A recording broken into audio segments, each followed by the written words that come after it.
Hi. Well, I know I always had a bit of humour to my videos, but tonight is going to be a little different. I'm going to sort of tell you about my mum and losing her to cancer, how I think that, you know, changed me as a person. Um, Definitely made me very hard. I mean, I've always sort of had walls up through what I've seen. I mean, we haven't really got there with the timeline yet, have we? I'm just a child, you know. But we are getting there, you know.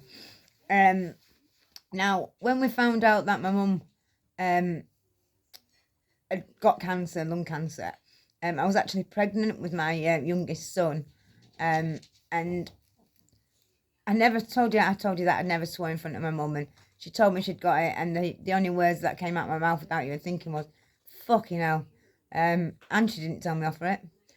Um, and unfortunately, this was around, when was it? Would have been October, maybe a bit before, so a few months away from Christmas.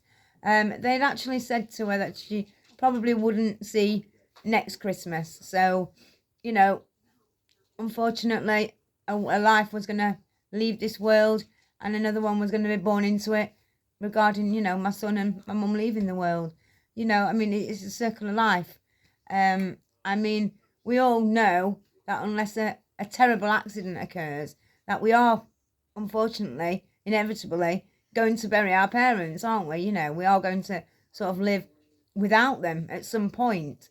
But, you don't actually ever think about it, do you? You just take people for granted, don't you, really? Um, so something that my mum had always wanted to do was go out for Christmas dinner. And my dad had always sort of never really been into that. So we'd always had it at home. And I was in a position back then to sort of financially pay for it. I had my own massage parlour and I wasn't on drugs and, things like that. Things were a little different back then. So I booked for us all to go out. There was me, my two sons. Sorry, there was me, my son, and my youngest one's dad, but obviously I was pregnant at the time. My dad and obviously my mum. And we went to a pub called the Checkers, which is sort of like a drum field. It's like got a wacky warehouse attached to it, and it was a place where me and my mum would all used to go out for meals and stuff. So it kind of meant something as well. And we went, you know, um, and as we were sat around the table, I can remember thinking, wanting to stand up and say, "This isn't right," you know. I'm having a son, I'm bringing another son into this world. Don't take my mum. But we can't get everything we want, can we? And even though I believed I could as a child, I had a very hard shock as I got older. I can then remember, life sort of went on, and she did actually last. So she outlived, what the expectation of what the doctor gave her. And the next following Christmas came, and I'd got my son, and he'd been born, and both, unfortunately, my first son was born addicted to methadone, because I've always been on methadone. I wasn't on drugs, but I was on methadone, and the second one I was using still. Um, and I can just remember my mum when he was born saying, "What have you done to this child, Victoria?" Um, and little things like that stick in my mind. And the only way I kind of get through it, and what sort of outweighs things like that and guilt is the fact that when my mum died, I wasn't actually on heroin. I was normal, so when my mum left this world, she left knowing that I wasn't on drugs anymore. And I can remember when the call came and they told us we had to get to Ashgate Hospital. My dad was already there. I mean, life has to go on, doesn't it? As normal as it can, when your mum's dying.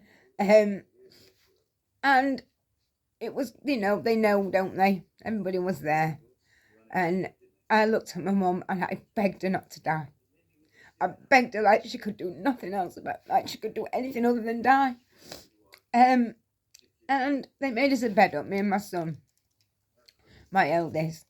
And the time came, the nurses came, and like I say, I was there when my mum took her last breath.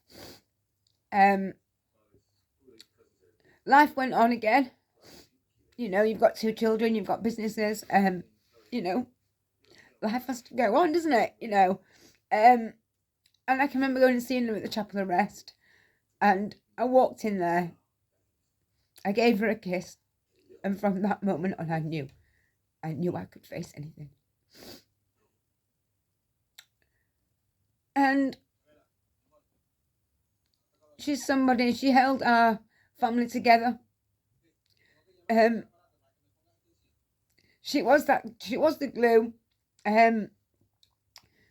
Unfortunately, my dad and I fell out, which I will have the ball soon to tell you. It took a lot to get this one out. So I'm sorry for being upset on this video, and I just want to say to you all, thank you.